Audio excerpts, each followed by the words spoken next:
Hello guys, welcome back to the channel. So हमारी preparation complete हो चुकी थी अमाइंस की। आज हम chemical properties of amine start करेंगे। ठीक है, केमिकल प्रॉपर्टीज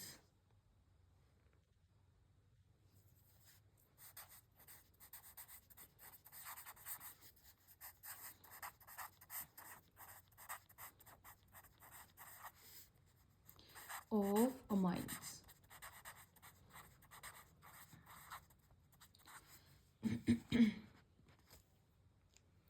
फर्स्ट देखो, जैसे अमाइंस में नाइट्रोजन और हाइड्रोजन यही दो होते हैं ना। सपोज दो आर ग्रुप लगे हुए हैं, ऐसे है। ठीक है, तो हम बात करते हैं difference in electronegativity between nitrogen and hydrogen atom. ठीक है, so difference in electronegativity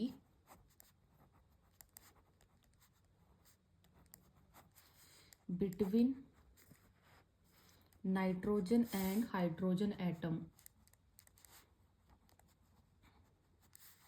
and the presence of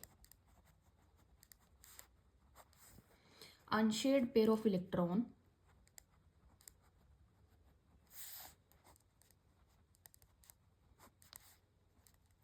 over the nitrogen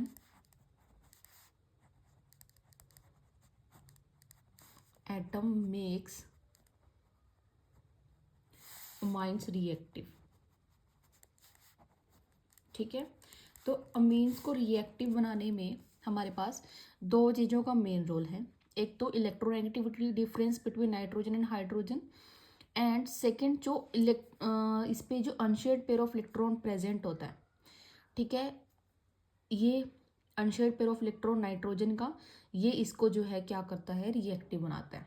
ठीक है, इससे जो है हम काफ़ी सारी रिएक्शंस जो हैं आगे दे सकते हैं।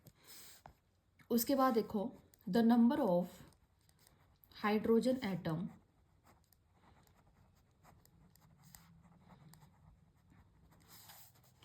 attached to nitrogen atom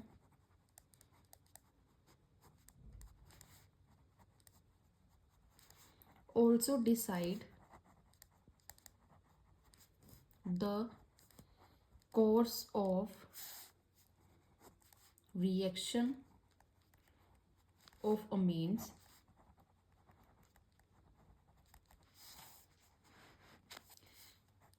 that is why primary, secondary and tertiary amine and differ in many reaction। ठीक है, जितने नंबर ऑफ हाइड्रोजन अटैच होंगे नाइट्रोजन एटम के साथ वो डिसाइड करेंगे अमीन्स की रिएक्शन। ठीक है, primary amine, secondary amine, tertiary amine, तीनों क्या होते हैं, डिफरेंट प्रॉपर्टीज होती है तीनों की। तीनों जो है डिफरेंट डिफरेंट रिएक्शंस हमें देते हैं। ठीक है, more over amines behave as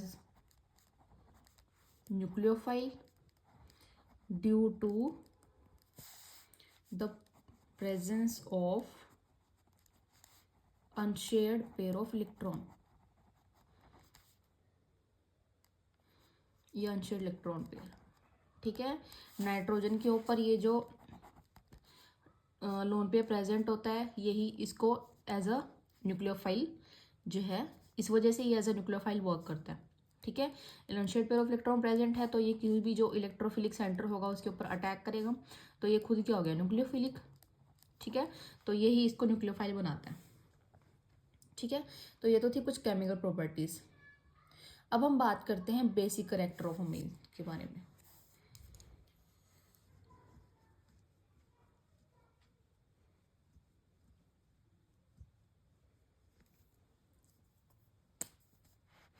basic character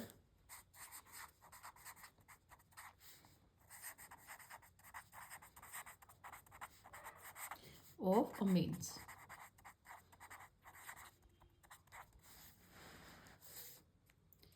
ठीक है, देखो amines being basic in nature react with acid to form salt.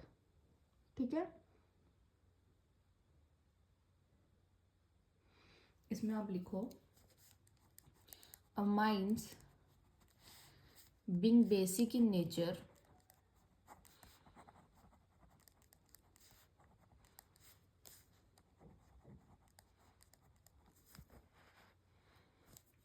react with acids to form salt। ठीक है, जैसे हमारे पास NH2 है, RNH2, अगर ये रिएक्ट करता है एसिड के साथ, ठीक है, तो हमारे पास क्या मिलता है, RNH3 पॉजिटिव हो जाएगा ये। ठीक है, H पॉजिटिव ले लेगा और साथ में OH नेगेटिव। ठीक है, तो एनालिन एंड ऑल्सो अगर एनालिन ये HCl के साथ रिएक्शन करवाते हैं प्लस HCl, तो हमें वहाँ से क्या मिलता है, एनालिनियम आयन, एनालिनियम क्लोराइड। ठीक है, तो ये वो कहना चाह रहा है कि amines being basic in nature वो एसिड के साथ रिएक्ट करके क्या बनाते हैं, साल्ट। ठीक है, तो यहाँ पे हम देख सकते हैं वो चीज।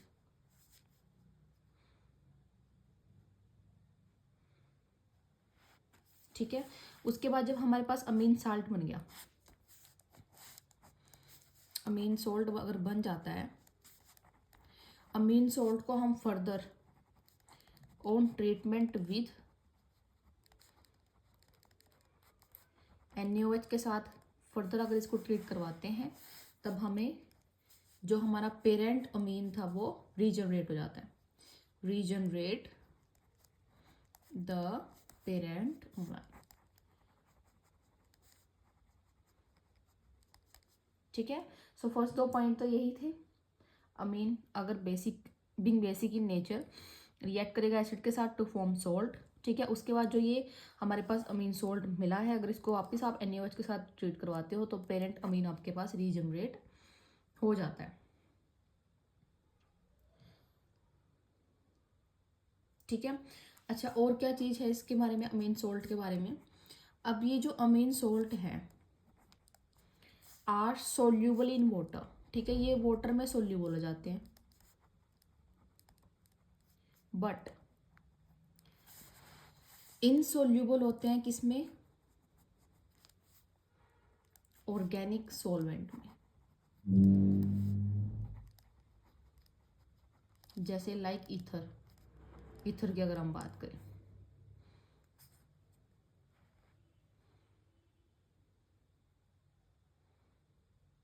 ठीक है, ये जो रिएक्शन है, this reaction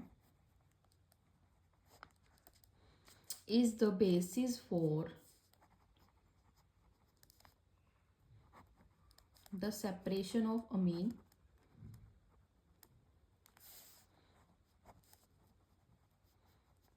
from the non-basic organic compound।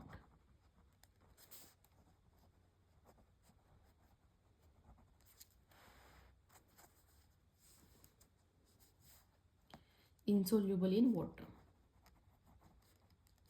ठीक है, तो इस रिएक्शन को हम यूज करते हैं किसको किसकी सेपरेशन के लिए, जो नॉन बेसिक ऑर्गेनिक कंपाउंड्स हैं। ठीक है, वो इनसोल्यूबल होते हैं वो वाटर के अंदर, तो उनको सेपरेट आउट करने के लिए जो है हम इस रिएक्शन का यूज करते हैं। ठीक है, तो अमीन सॉल्ट फर्स्ट अगर उसको आप NaOH के साथ ट्रीट कराओगे तो आपको पेरेंट अमीन जो है वहां से रीजनरेट कर देता है। सेकेंड चीज हमने इसके बारे में पढ़ी है कि जो अमीन सॉल्ट होते हैं वो सोल्यूबल होते हैं वाटर के अंदर, बट इनसोल्यूबल होते हैं ऑर्गेनिक सॉल्वेंट के अंदर। So this reaction is the basis for the separation of amine from the non basic organic compounds insoluble in water. ठीक है,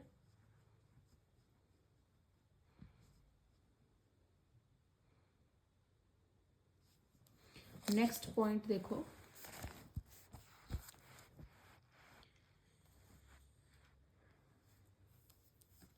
the reaction of Amin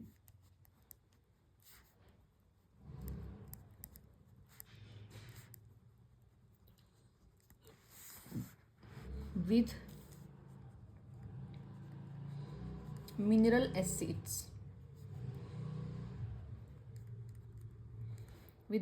acids to form ammonium salt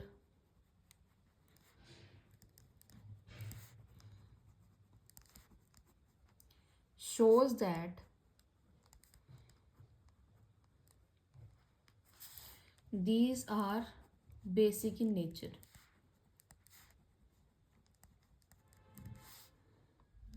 ठीक है, जो अमीन की reaction अगर आप मिनरल एसिड से करवाओगे तो वहाँ से हमें अमोनियम सोल्ट मिलता है।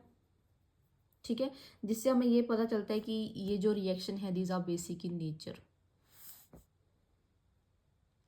ठीक है, next amines have an unshared pair of electron.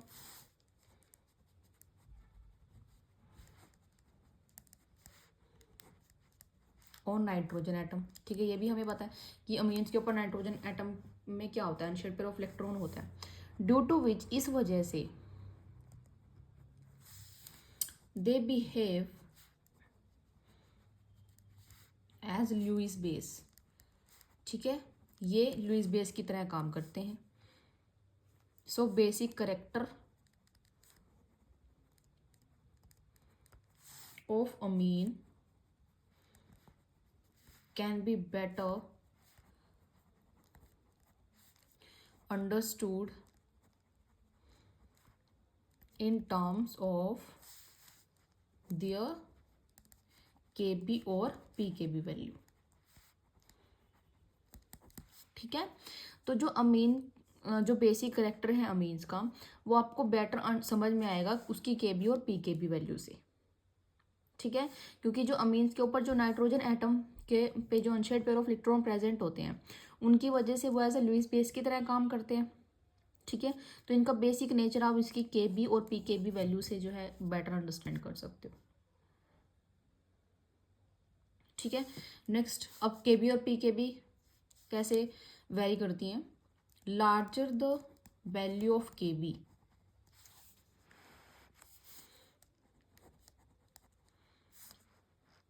और smaller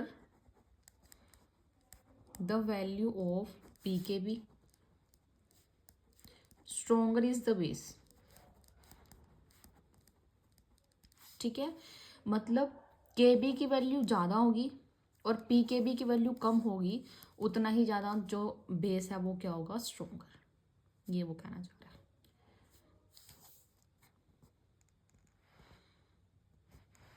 ठीक है, next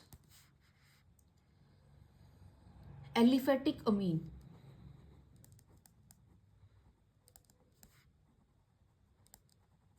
are stronger bases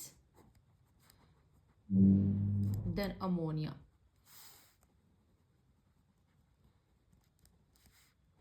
due to plus I effect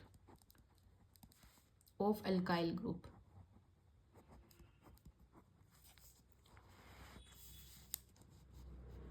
leading to high electron density on the nitrogen atom। ठीक है, जो एलिफेटिक अमीन्स होते हैं वो स्ट्रोंगर बेसिस होते हैं अमोनिया से। अमोनिया से ज़्यादा स्ट्रोंगर बेसिस होते हैं ना aliphatic amines. So due to plus I effect of alkyl group के प्लस आई इफेक्ट होने की वजह से जो नाइट्रोजन एटम के ऊपर इलेक्ट्रॉन डेंसिटी बढ़ जाती है। ठीक है, देखो अब ये नाइट्रोजन के साथ एल्काइल ग्रुप हैं, अब इनका नेचर क्या होता है, इलेक्ट्रॉन डोनेटिंग नेचर होता है, तो इसकी वजह से इसके ऊपर इलेक्ट्रॉन डेंसिटी बढ़ गई, जिससे जो यहाँ इस पे जो लोन पेयर या unshared pair of electron present होता है, ये और ज़्यादा अवेलेबल होता है अपना शेयरिंग के लिए। ठीक है, तो जो एलिफेटिक अमीन्स होते हैं वो ज़्यादा स्ट्रॉन्गर बेसिस होते हैं than ammonia due to plus I effect of alkyl group. ठीक है, on the other hand aromatic amines की अगर हम बात करें, ऑन द अदर हैंड, ठीक है, ये क्वेश्चन आ सकता है एलिफेटिक अमीन ज़्यादा स्ट्रॉन्गर बेसिस क्यों होते हैं। एरोमेटिक अमीन से या अमोनिया से, ठीक है, तो आपको याद रखना है. On the other hand aromatic amines are weaker bases than ammonia due to electron withdrawing नेचर ऑफ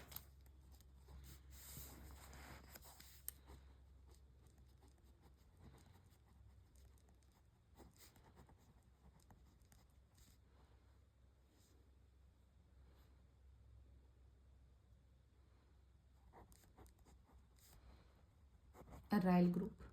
ठीक है, एराइल ग्रुप के इलेक्ट्रॉन विड्रॉइंग नेचर होने की वजह से जो एरोमेटिक अमीन्स होते हैं वो वीकर बेसिस होते हैं अमोनिया से.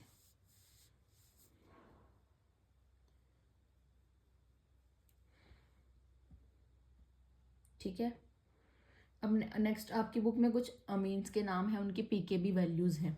ठीक है, जैसे हमारे पास मिथेनामाइन है,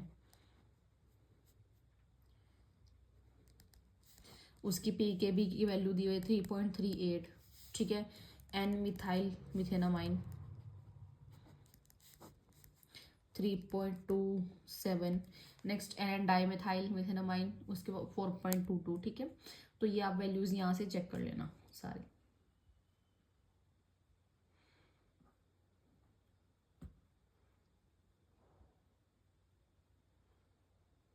ठीक है, बाकी इसका जो बेसिक नेचर था, बेसिक करेक्टर ऑफ अमीन्स, ठीक है, उसके बारे में मैंने आपको जो भी जितने भी इंपॉर्टेंट पॉइंट्स थे वो सारे कंप्लीट करा दिए हैं. ठीक है, नेक्स्ट जो आपका टॉपिक है स्ट्रक्चर बेसिसिटी रिलेशनशिप ऑफ अमीन, वो देखो.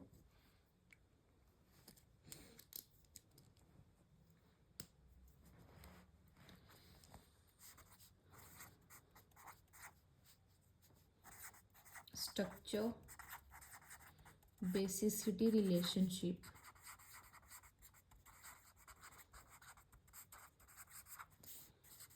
of amine due to the electron releasing nature of R group.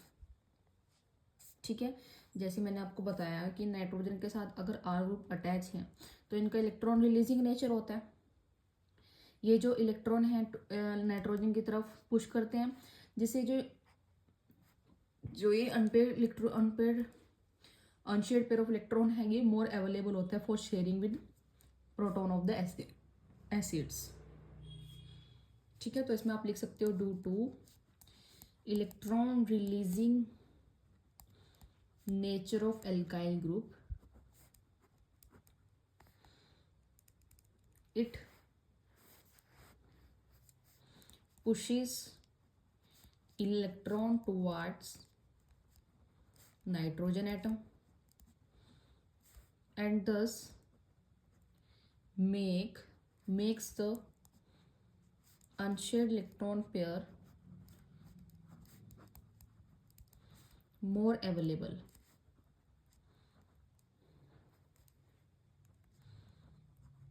for sharing with proton of the acid.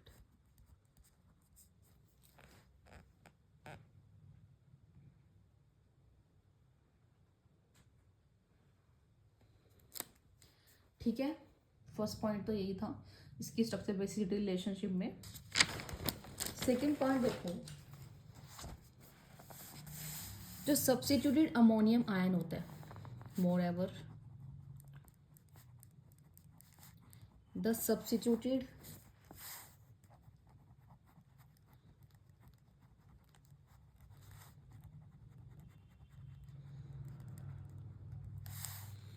ammonium ion formed from the amine get stabilized due to dispersal of the positive charge by plus I effect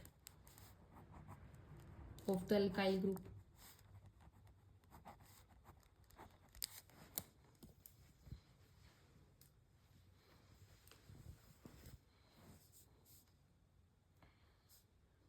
Hence, alkyl amine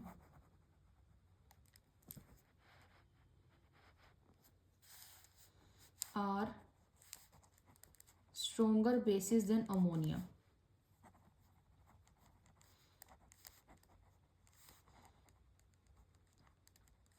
ठीक है, ये हमने देख लिया। Stronger base होता है ammonia से, जो अल्काइल अमीन्स होते हैं, जो बेसिक नेचर है एलिफेटिक अमीन का वो इंक्रीज होता है जैसे जैसे आप नंबर ऑफ एल्काइल ग्रुप्स जो है इंक्रीज करते हो। ठीक है, तो ऑर्डर ऑफ बेसिसिटी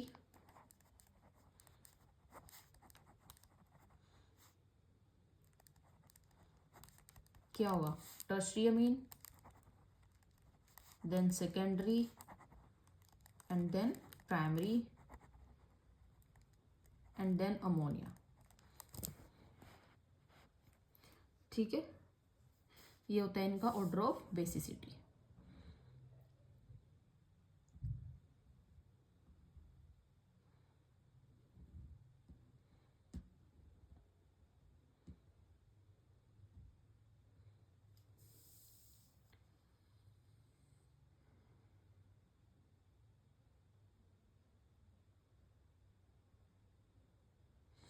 ठीक है, तो ये तो था ऑर्डर ऑफ बेसिसिटी। अगर आप ऑर्डर ऑफ स्टेबिलिटी देखोगे आयंस की,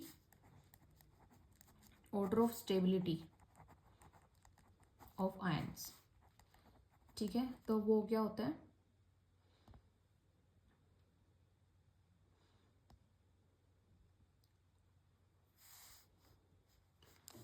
जैसे यहाँ पे आएंगे सेकेंडरी अमीन, ठीक है, primary Amin,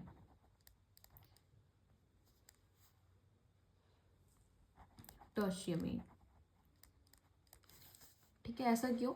decreasing order of extent hydrogen bonding in water. ठीक है, हाइड्रोजन बॉन्डिंग की वजह से डिक्रीजिंग ऑर्डर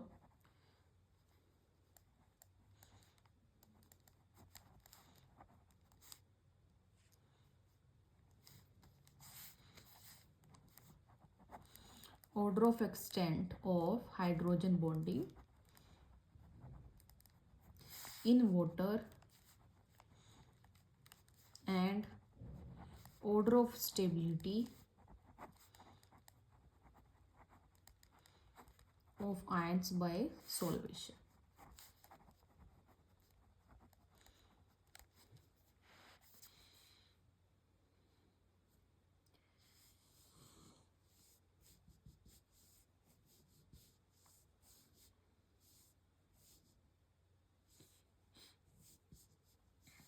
ठीक है, बाकी हमने बेसिसिटी का ऑर्डर पढ़ ही लिया, order of stability of ions का ऑर्डर हमने पढ़ लिया।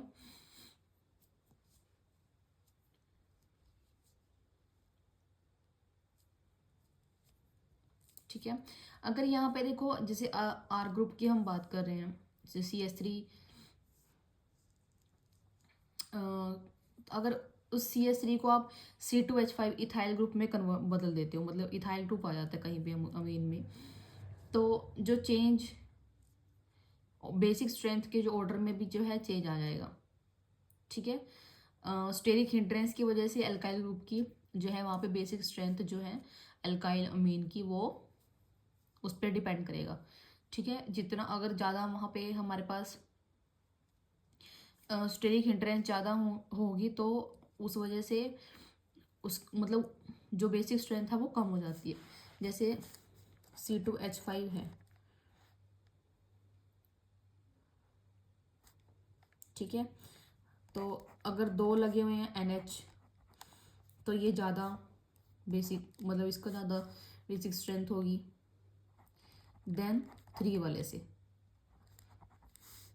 ठीक है, तो स्टेरिक हिंड्रेंस भी मैटर करती है वैसे plus I effect, inductive effect के साथ साथ। ठीक है, तो ये चीज़ आपको याद रखनी है। सो आज हमने 3 टॉपिक डिस्कस किए हैं। केमिकल प्रॉपर्टीज ऑफ अमीन्स, उसमें हमने बेसिक करेक्टर ऑफ अमीन्स पढ़ा। उसके बाद स्ट्रक्चर बेसिसिटी रिलेशनशिप पढ़ी अमीन की, ठीक है। बेसिसिटी ऑर्डर पढ़ा, order of stability of ions पढ़े हैं। कल हम डिस्कस करेंगे अराइल अमीन वर्सेस अमोनिया, ठीक है। एसाइलेशन, मतलब उसके बाद तो सारी रिएक्शन चलेंगी। थोड़ा सा ये थ्योरी पार्ट था बीच में जो हमने कंप्लीट कर लिया। उसके बाद फर्दर आगे सारी आपकी रिएक्शन जो हैं वो हम डिस्कस करेंगे।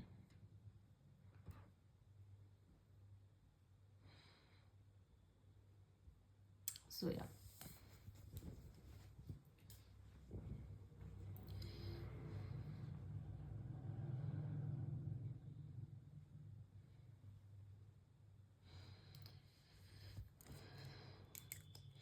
so guys, thank you so much.